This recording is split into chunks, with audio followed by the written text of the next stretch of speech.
Greetings everyone! My name is Dayan and I will be your tour guide as we walk the path of knowledge through the earliest civilizations in the world.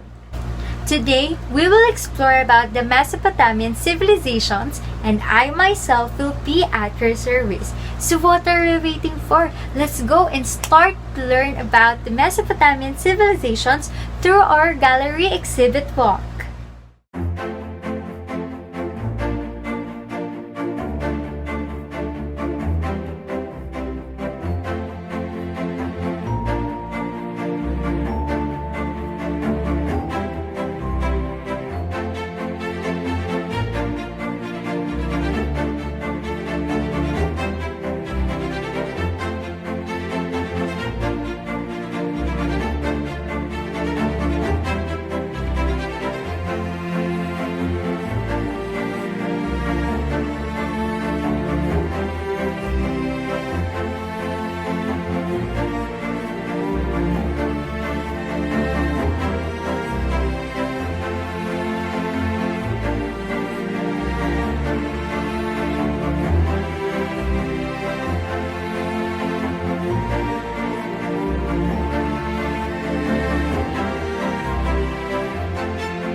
Welcome to the Mesopotamian Civilization Museum.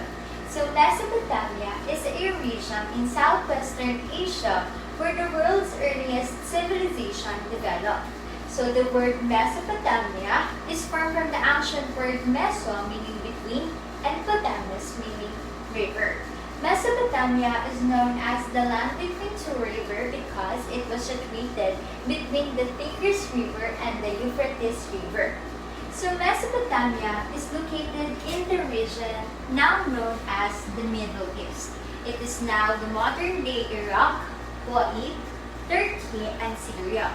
So as you can see, it is part of the Fertile Crescent, an area also known as the Cradle of Civilizations. Why is it called like that?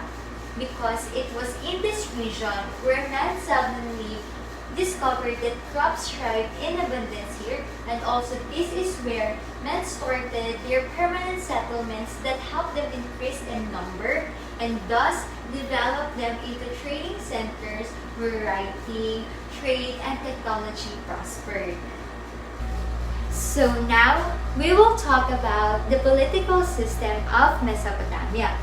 So unlike the more unified civilizations of Egypt or Greece, Mesopotamia was a collection of varied cultures, so it should be more properly understood as a region that produced multiple empires and civilizations rather than any single civilizations, and we will dwell more onto them. So these are the Sumerian, the Akkadians, the Babylonian, the Assyrians, Chaldeans, Phoenicians, Hittites, and also the Persians. So now we will tackle about the social system of the Mesopotamia. So the population of ancient Mesopotamia cities varied greatly. This population of cities were divided into social classes which like societies in every civilization throughout history. These were very hierarchical. So these classes, as you can see, king and priest belongs to the upper classes. Next to it is the scribes, merchants, and artisans. Commoners are in the middle class. And lastly, the slaves belong to the lower class of the society. Religion was central to Mesopotamians as they believed that divine affected every aspect of human life. So Mesopotamians were polytheistic, meaning they worshipped several major gods and thousands of minor gods. Each Mesopotamian city had its own patron god or goddesses. For example, Enlil, the god of flood, war, and storm, is located in Nippur, while Inanna, the goddess of love and war, was the patron god of the Uruk city. So Mesopotamian gods were anthropomorphic, meaning they have a human appearance with many human personality traits.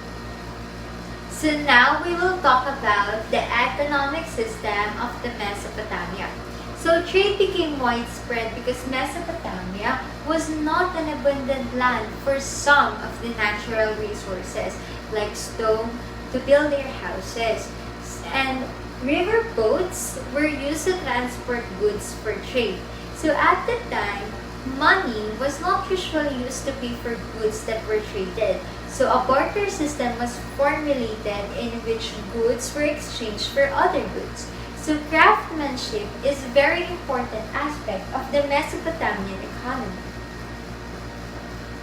The cradle of civilization, Mesopotamia, was the birthplace of many valuable inventions and discovery. It was here that agriculture began. So irrigation and farming were commonplace in this area because of the fertile land between the Euphrates and Tigris rivers. So the invention of agriculture made it possible for humans to stay in the same place for a longer period of time without depending on hunting.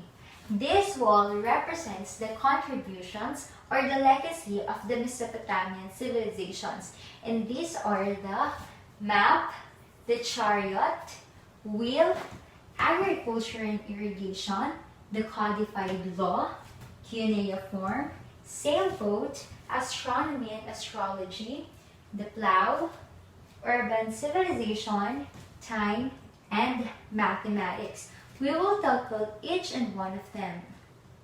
So first, we will tackle about the map. The oldest map was discovered in Babylonia around 2300 BC. Ancient cartography used in Babylonia were simple sketches on clay tablets. One clay map discovered in Mesopotamia illustrates the Akkadian region of Mesopotamia or the present-day northern Iraq. It covers a small area and was mostly used as a city map for military campaigns, hunting, and trading. As you can see, the clay tablet has a map on it. Next is the chariot. So over time, humans learned to domesticate horses, bulls, and other useful animals, and the inventions of the chariot and carriage followed on from their domestication. So the chariot was the first means of personal transportation and has been used for years in warfare, sport, and for general use. Next is wheel. The first wheel wasn't used for transportation. So the wheel was first invented as a potter's wheel and was believed to have existed around 3500 BC.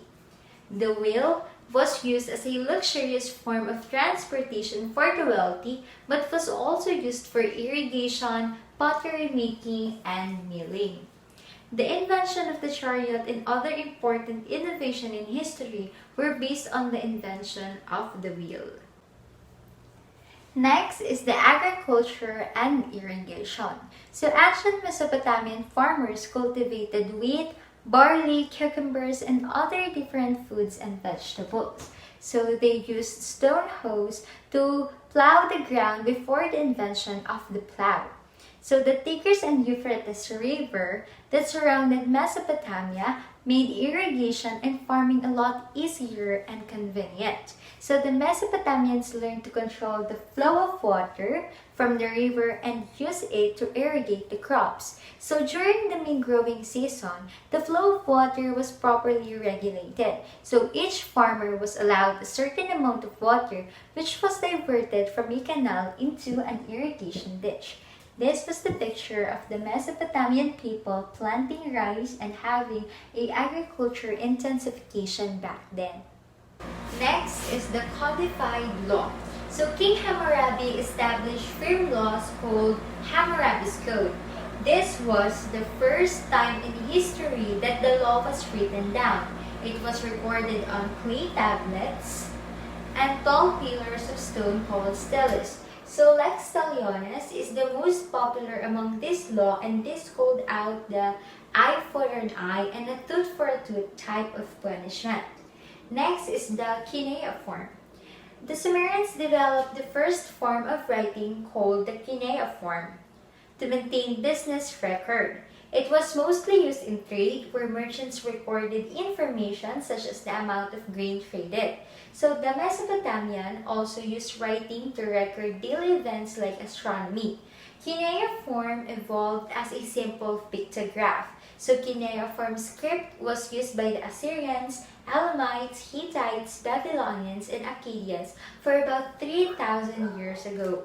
Now, we will go to the sailboat.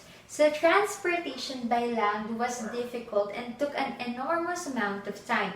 So the Sumerians realized that transportation via sea would be a lot easier and more convenient. So the first boat was invented and used on rivers and needed to be navigated by humans. So the first sailboat was simple, primitive design, and aided in trade and commerce. It was initially used to cross the Tigris and Euphrates rivers for fishing and to explore other areas. Next is the concept of astronomy and astrology. So the concept of astrology was developed during the Sumerian period when even everyday incidents had a spiritual meaning. It was believed that every good or bad thing happens for a reason. So ancient astrologers observed the location of the planets and advised people in high social or political positions according to these observations. So astronomical mythology, like the concepts of the constellation such as the Capricorns, Leo, Sagittarius, was handed down to the Greeks by the Sumerian and Babylonians and is still in use today. So the constellations were also used in day-to-day activities. They were relied upon to mark the seasons for harvesting or sowing crops. They also mapped the movement of the sky, the sun, the stars, and the moon, and were used to predict the celestial events like the eclipses. Next, we will talk about the plow. So humans learned to domesticate animals and use them to make daily life easier. So in Mesopotamia, man first harnessed the ox and developed the first plow called the ard. So the earliest plow was made of wood and was very heavy. So the major problem with the plow was that the dirt would stick to it and it needed to be removed manually. It also did not work in thick grass. So the invention of the plow in Mesopotamia helped the hunter-gatherer groups to stay in the same place and use agriculture for food rather than hunting. Next is the urban civilization. This picture was the city of Ur in Mesopotamia 3500 to 3000 BC. So often known as the cradle of civilization, Mesopotamian developed the concept of urbanizations. So for the first time in history, humans started to settle in a specific place. So the inventions of agriculture made it possible to feed more people and animals living in a single location. So people learned to trade and the concept of taxes was also developed. So Mesopotamia emerged as one of the first cities as world to be built with sun-dried bricks. So the urbanization in Mesopotamia started in the Uruk period, and the largest settlement in the history of mankind ever to be built was done so using the monumental mat-dried bricks. So the city was surrounded by huge walls built by King Gilgamesh. Next, we are down in two of the contributions of Mesopotamia. Mathematics. So when the civilization began to flourish, people started to trade and then they needed an accurate system to count the goods that they gave and received. So the Sumerians were the first people on earth to develop the concept of counting. So they also developed the sexagesimal system or base 60. The sexagesimal system helped to develop concepts like the 360-degree circle and a 12-month year.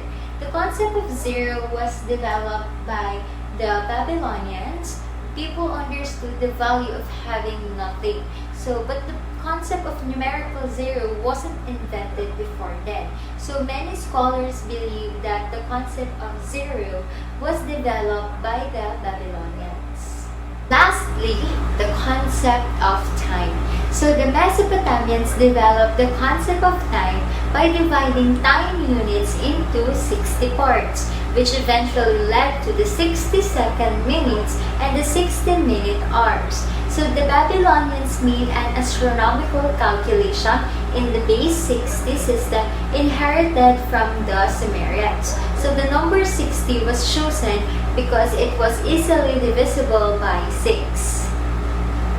So that's it, guys. Thank you for joining me on our gallery walk about the Mesopotamian Civilization Museum.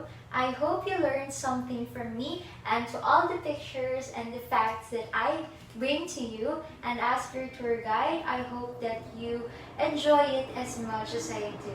So stay safe, everyone, and see you again soon.